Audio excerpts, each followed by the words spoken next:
자, 우리 좌우옆 계신 가운데 함께 인사하겠습니다. 당신은 믿음의 사람입니다. 당신 믿음의 사람입니다. 당신 믿음의 사람입니다. 자, 우리가 우리 행위로 우리가 믿음의 사람이 된 것이 아니라 전적인 하나님의 은혜로 말미암아 우리 구원받고 하나님의 자녀가 되어지고 우리 믿음의 사람이 되어진 줄로 믿습니다. 자, 오늘 공동의 말씀을 가지고 누구든지 목마르거든 내게로 와서 마시라 하는 제목을 가지고 하나님 말씀을 나누기 원합니다. 자, 우리 서구세에 많은 영적 역량을 펼쳤던 분 중 가운데 헨리 라우렌이라는 분이 계십니다.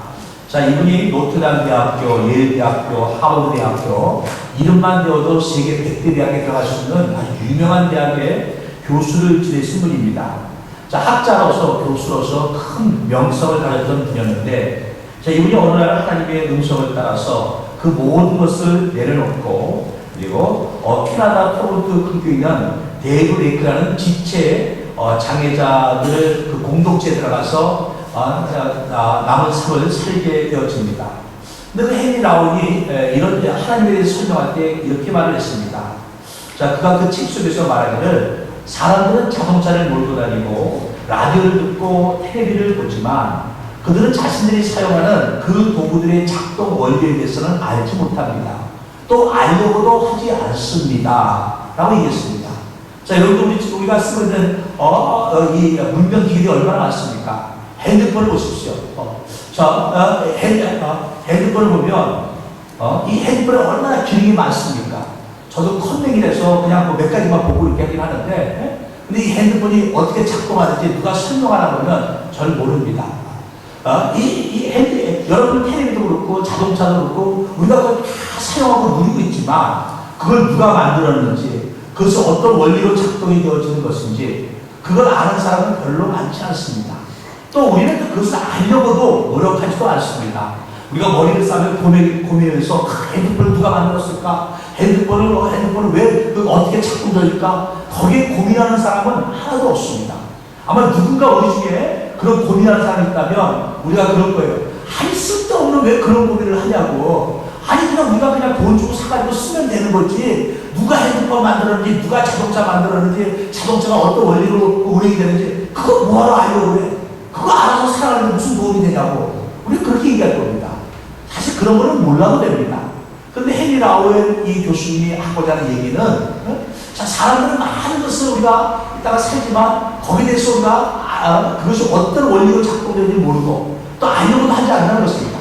마찬가지로 이 땅 가운데 하나님 주신 이 세계 가운데 우리가 살고 있으면서 이것이 이걸 누가 만들었으며 왜 만들었는지 알려고 하지도 않고 그리고 거기에 대해서 관심도 없다 하는 것입니다. 자, 지금 지구의 과학이 발달되어서 우리가 달이나 화성이나 금성이나 목성이나 토성이나 이 태양계에 있는 많은 위성들에 대해서 우리가 이 우주선을 발사하고 로켓들을 발사해서 많은 정보를 얻습니다. 그런데 이 태양계 안에는요, 지구와 같이 생명체가 살 수 있는 위성이 하나도 없다는 것입니다. 가장 가능성이 있다 그러면 화성 정도가 가능성이 있는데 화성 밑에는 아마 물이 존재할 가능성이 있답니다.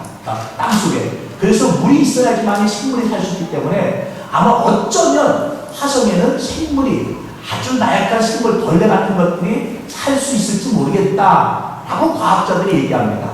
그런데 화성을 지향하는 어떤 위성도 생물이 나무 한 폭이나 풀 한 폭이나 벌레 한 마리도 살 수 없는 그런 조건들입니다. 오직 지구만이 바로 생물이 살아갈 수 있는 모든 조건을 갖추고 있습니다.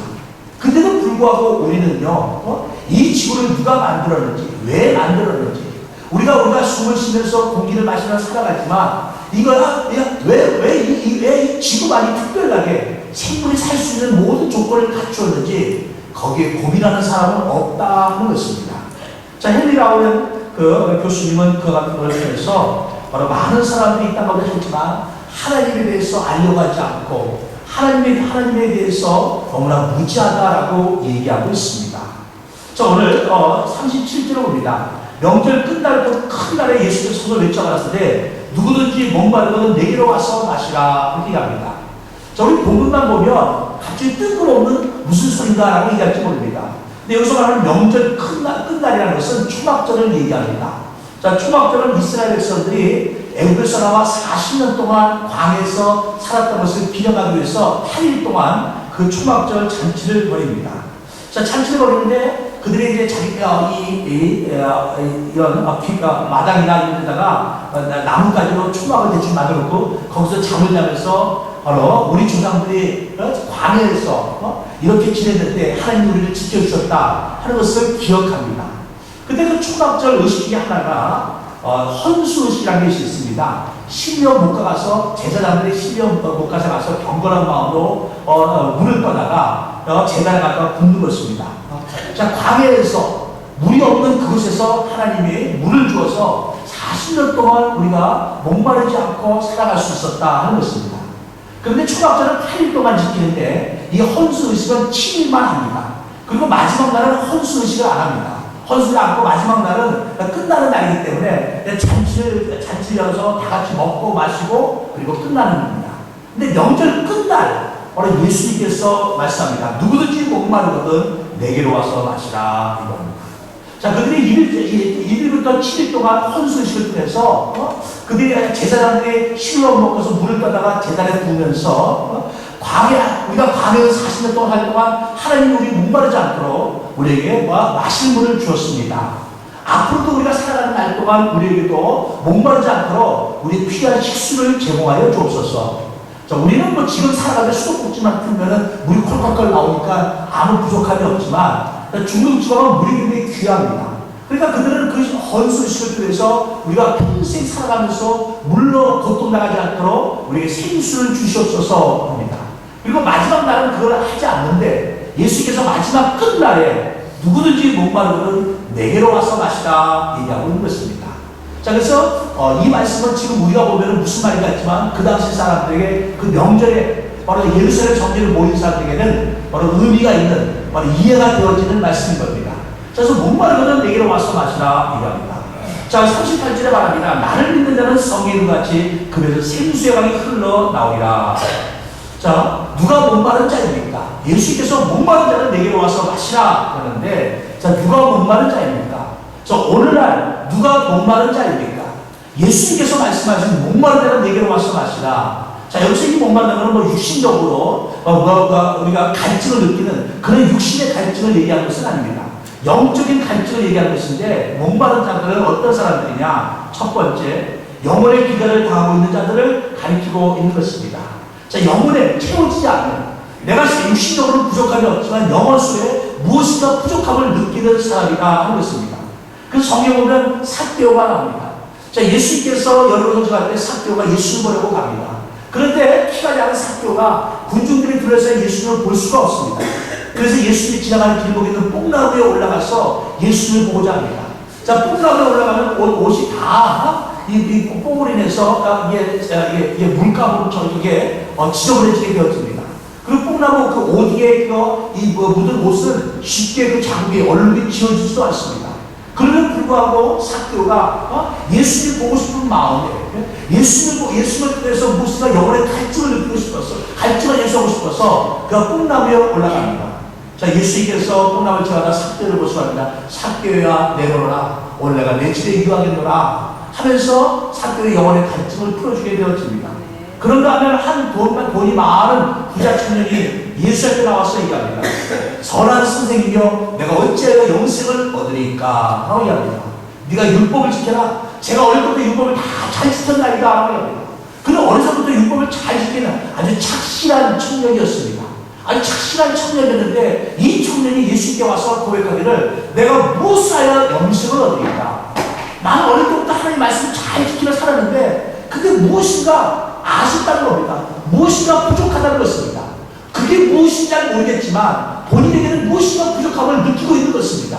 그래서 예수님께 나와 물어봅니다. 선한 선생님이여 내가 무엇을 하여야 영생을 얻으리까. 자, 이와 같이 영혼의 기간을 느끼고 있는 사람들이 바로 목마른 사람들입니다. 내게 육신적으로는 부족함이 없지만 영적으로 내가 무엇인가 아쉽습니다. 무엇인가 부족함을 느낍니다. 그와 같은 사람들이 목마른 사람들입니다. 자, 두 번째로 목마른 사람들은 어떤 사람들입니까? 저희 함께 따라하겠습니다. 인생의 죄짐을 짊어지고 있는 사람들입니다. 자, 예수님 말씀합니다. 수고하고 무거운 짐을 다 내게로 오라. 수고하고 무거운 짐을 다 내게로 오라. 주님 말씀합니다. 자, 이 땅을 살아가면서 많은 사람들이 인생의 짐을 짊어지고 있습니다. 어떤 분은 경제적인 짐 때문에 힘듭니다. 어떤 사람은 가정의 어떤 어려움이나 문제 때문에 힘이 들기도 합니다.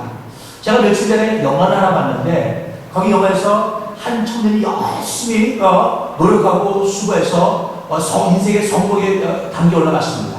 그럴 때 자기가 인생의 성공에 올라가서 많은 권력을 들고 할 수 있는데 자기가 한 가지 못한 게 있답니다. 자기 마음대로 안 되는 게 있는데 무엇이냐? 가족이랍니다. 가족.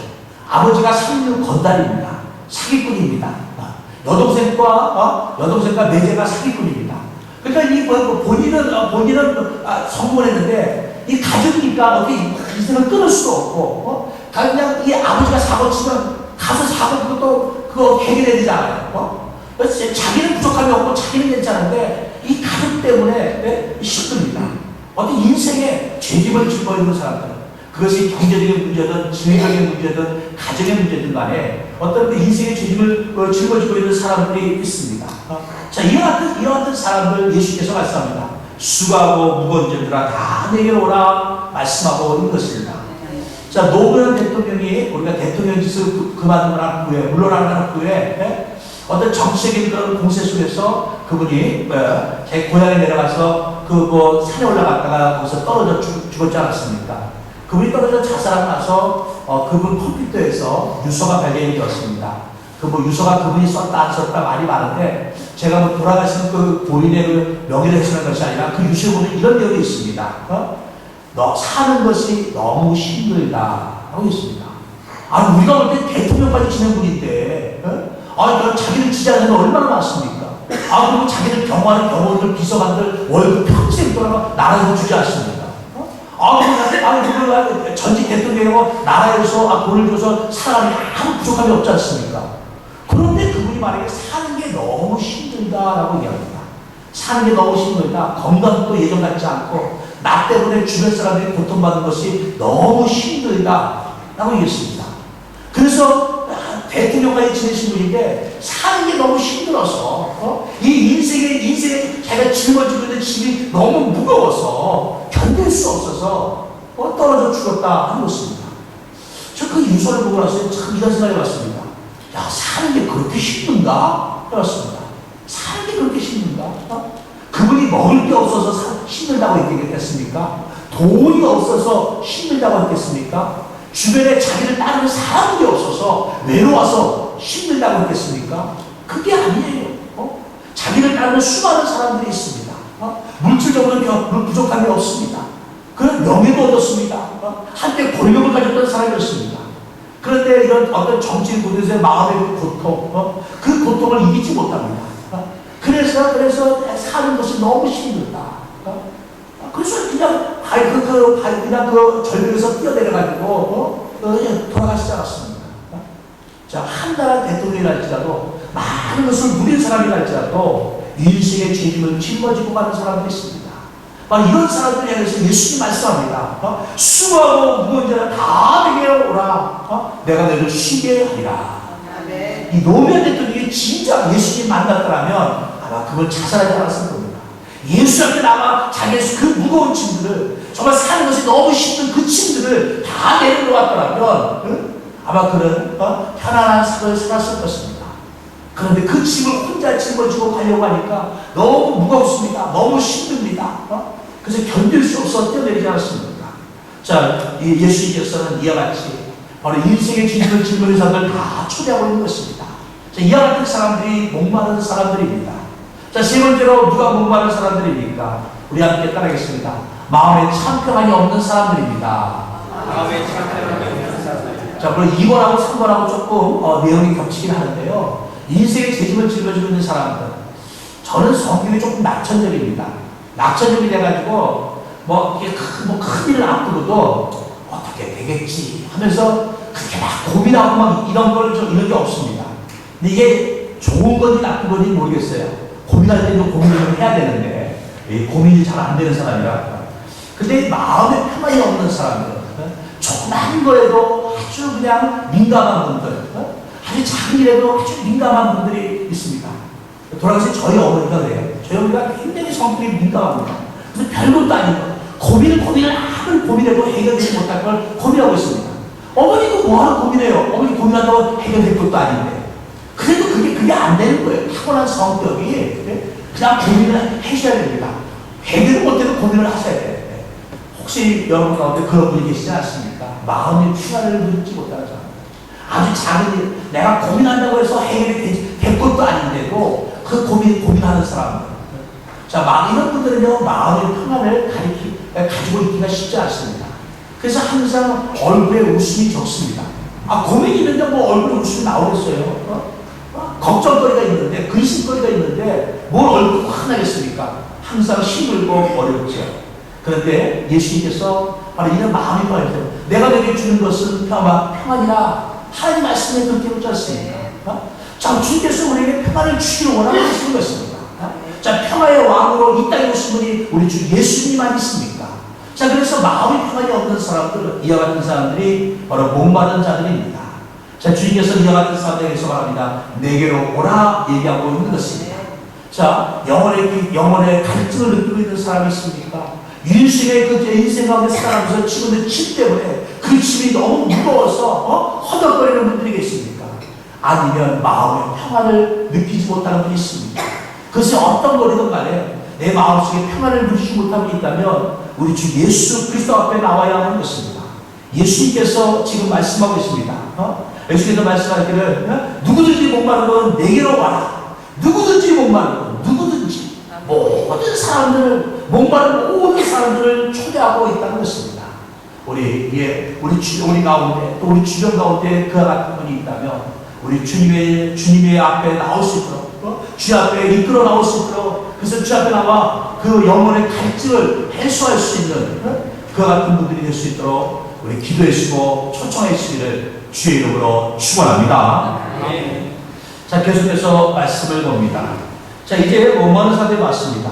주님께서 말씀합니다. 내게로 와서 마셔라 얘기합니다. 자, 무엇을 마시라는 것일까요? 주님 말씀합니다. 내게로 와서 마셔라. 자, 예수께서 말씀합니다. 생수라고 얘기하는데, 자, 오늘 6장, 제가 7장을 하는데 6장에 보게 되었지만 6장 50절에 예수님께서 본인을 생명의 떡이라고 말씀하시면서 이렇게 표현합니다.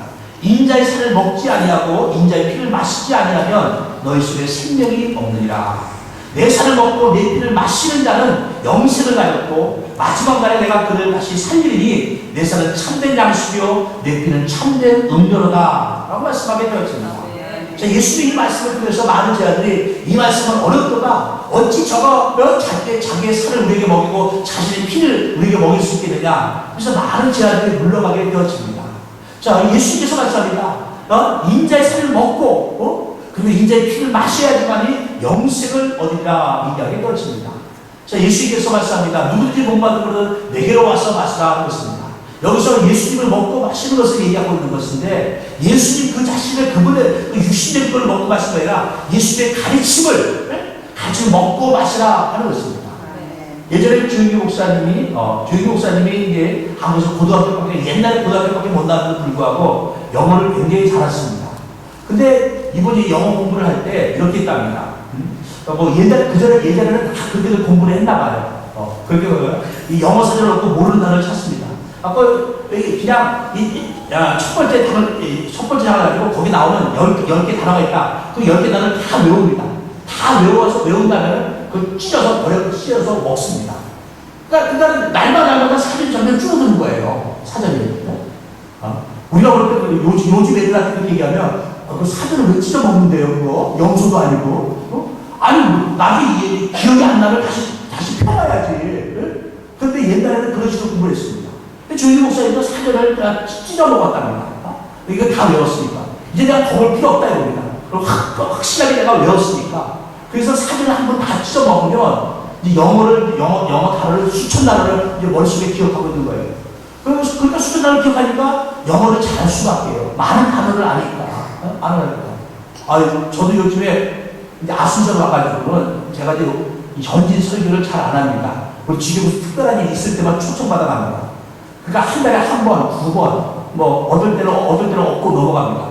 그러니까요. 가끔은 손에 오면 중간에 딱 단어가 막힐 때가 있습니다. 그 단어가 뭐지? 이러면 설교 중간에 낭패스러워요.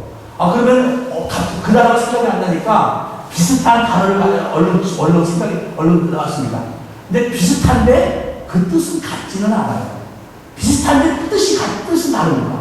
그러니까 비슷한 단어를 갖다가 쓰는데 전달 과정에서 내가 하고 싶은 얘기가 제대로 전달이 안 되는 거예요. 비슷한 단어니까.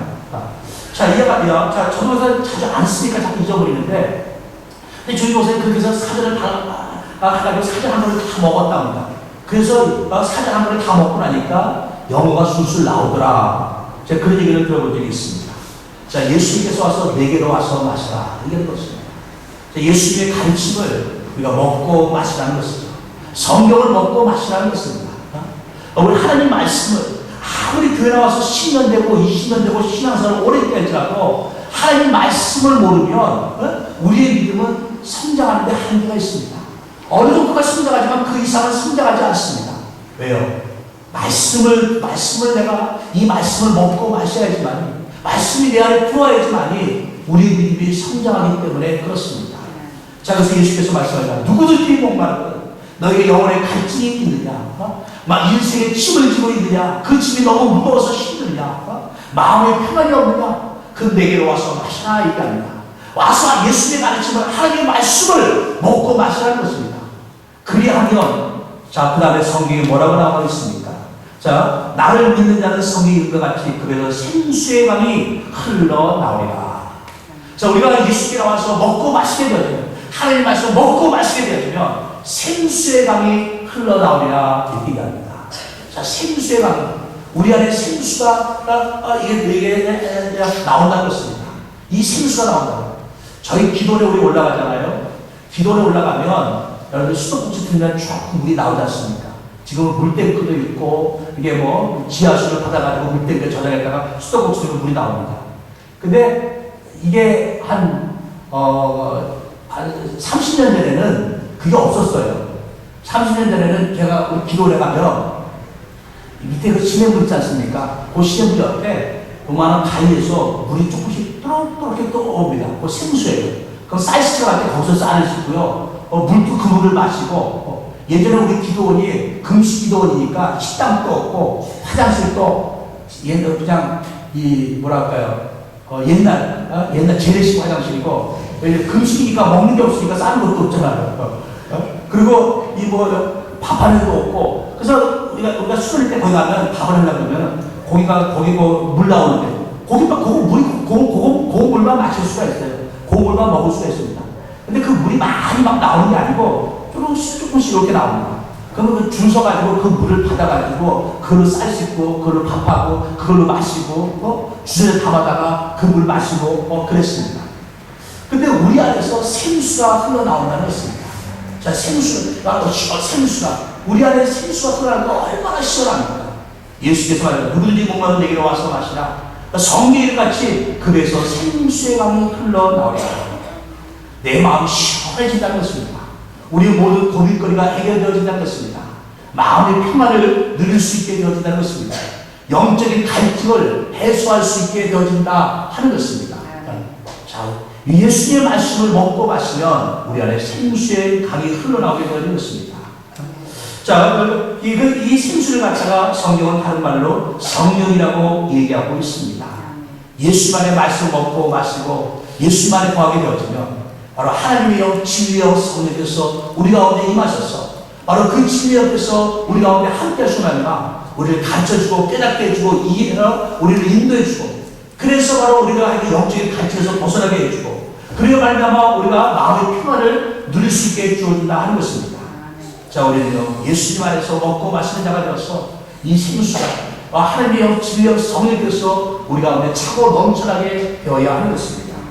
예수 성령께서 우리 가운데 임하게 되어지면 우리 성령께서 임한다고 해서 우리가 여러분들 사업이 잘 되는 것이 아닙니다. 성령께서 우리 가운데 임한다고 해서 문제가 없어지는 것도 아닙니다. 그런데 성령께서 임하게 되어지면 희한하게 마음의 평안이 다가옵니다. 문제가 해결된 것은 아닌데 마음의 평안이 다가옵니다. 성령께서 우리 가운데 임하게 되어지면 내 영적인 갈증이 해소가 되어집니다. 내 마음속에 뭔가 꺼내지했던 그 영적인 갈증을 내가 해소하게 되어집니다. 성령께서 임하게 되어지면 내 인생의 짐은 그대로인데 그 짐이 희한하게 가볍습니다. 아무 무게를 느끼지 못할 만큼 그 인생의 짐이 무겁지가 않고 가볍다 하는 것입니다. 여러분, 예전에 제가 청년 시절 때 교회에서 야외를 갔어요. 야외를 갔는데 청년들 불러놓고 달리기를 합니다. 근데 저는 달리기를 못해요. 당연히 제가 꼴찌겠죠. 근데 그번 달리기에서 1등을 했습니다. 근데 무슨 달리기 대회냐? 여기서 한 50m 정도를 뛰는 건데 쌀 한 가방이 없고 쌀 한 가방이 어깨에 메고 뛰는 거예요. 그냥 뛰는 거였으면 제가 꼴찌했을 텐데 쌀 한 가방이 없고 뛰는 것 때문에 제가 이미 나가지고 데스펜스 할 때 이렇게 해가지고 여기다가 만병가 한 90kg짜리 100kg짜리 110kg까지 얹어가지고 다니고 있더라고요. 그리고 이제는 청바지 100년 할 때는 청바지 120장까지 제가 이렇게 들고 왔습니다. 그랬더니 쌀 한 가방이는 우스운 거예요. 이거 그러니까 쌀 한 가방이 얹고 뛰나 안 얹고 뛰나 제가 100m 20초 뜁니다. 그러니까 쌀 한 가방이 드나 안 드나 뛰는 거 똑같아요. 그 속도가. 근데 딴 사람들은 그게 아닌가 보다. 이 무거운 짐을 안 들어봐가지고 쌀 한 가방이 어떻게 들지 뭐 이렇게 들었다 이렇게 했다가 자세가 불안정해가지고 그러니까 제가 쌀 한 가방이 들고 뛰니까 1등을 했죠. 근데 예수님 안에서 생수의 방이 우리 안에 들어오면 내 그 쌀 한 가방이 그 짐은 그대로입니다. 그런데 그게 무게가 느껴지지 않는 거예요.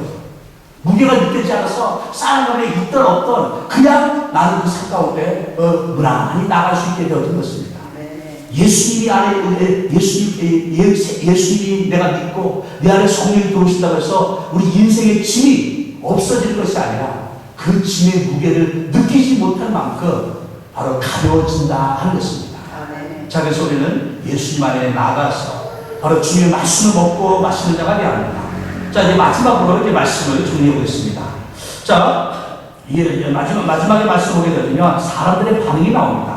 자, 예수님께서 말씀합니다. 자, 누구든지 공부하는 내게로 와서 마시라. 나를 믿는 자는 성경의 이름같이 그 배에서 생수의 강이 흘러나오려 하시니 이는 그를 믿는 자들이 받을 성령을 가리켜 말씀하신 것이라.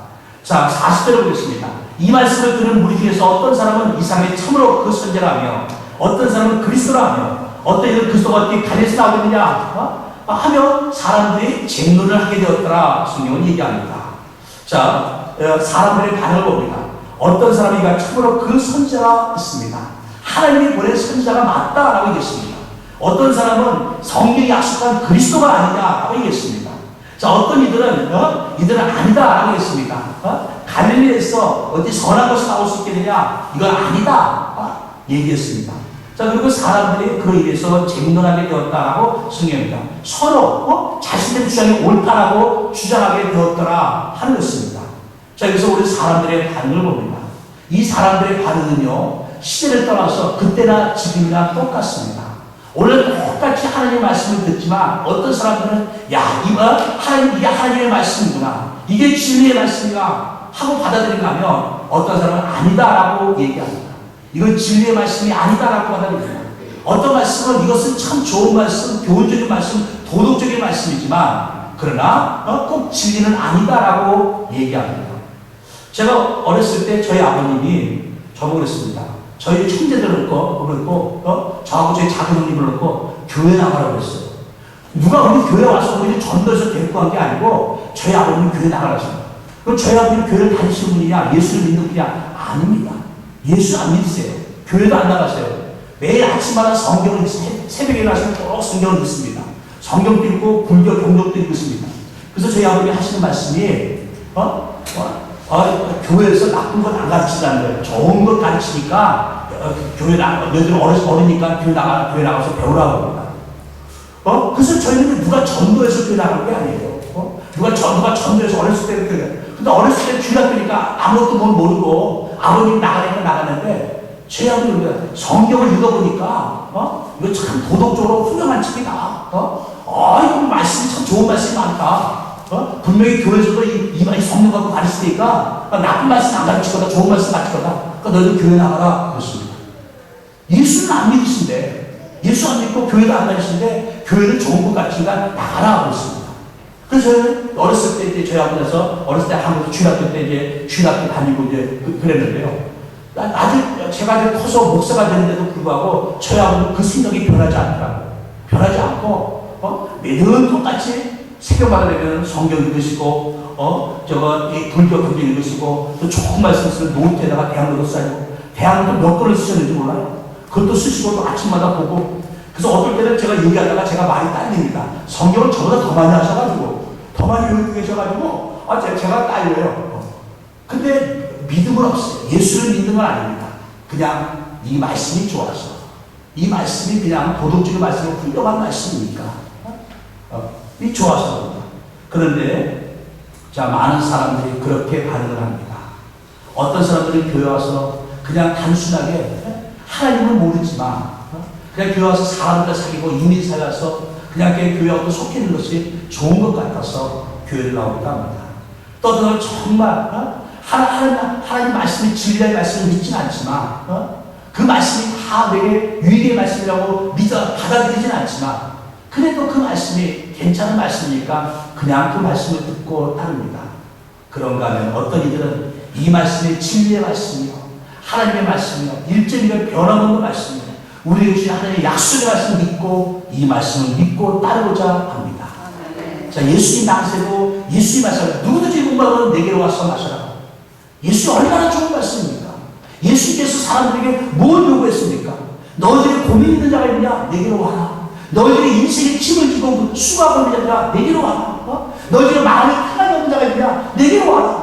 너희들이 영적인 갈증을 느끼고 있는 자가 있느냐? 내게로 와라. 내가 너희들을 해결해 주마. 너희들 문제를, 너희들 고민을 내가 다 들어주마. 근데 예수님은 그런 좋은 말씀에도 불구하고 어떤 일은 맞다, 어떤 일은 틀리다, 어떤 일은 그리스도가 아니다 하고 서로 쟁론하게 되었더라 한 것입니다. 오늘날에도 똑같습니다.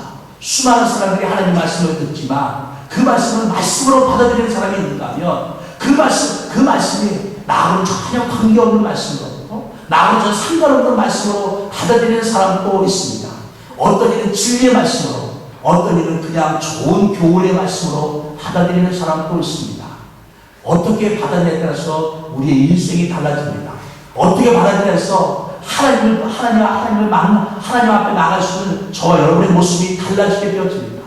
그 말씀을 어떻게 받아들여서 살아계신 하나님을 만날 수 있기도 하고, 체험할 수 있기도 하고, 깨닫게 될 수 있기도 하고, 그렇지 않을 수도 있게 되어질 것입니다. 우리 이 시간에 우리 거룩한 주 앞에 나온 저와 여러분들, 우리 예수께서 우리를 초대하고 있습니다. 내게로 와서 마시라 이랍니다. 하나님 말씀을 먹고 마시고 그 말씀을 주의 말씀으로 받아들이고 예수님 안에서 바로 예수님 안에서 우리 큰 믿음을 가지고 하나님을 설 수 있는 우리 모두가 되시기를 주의 이름으로 축원합니다. 축원합니다.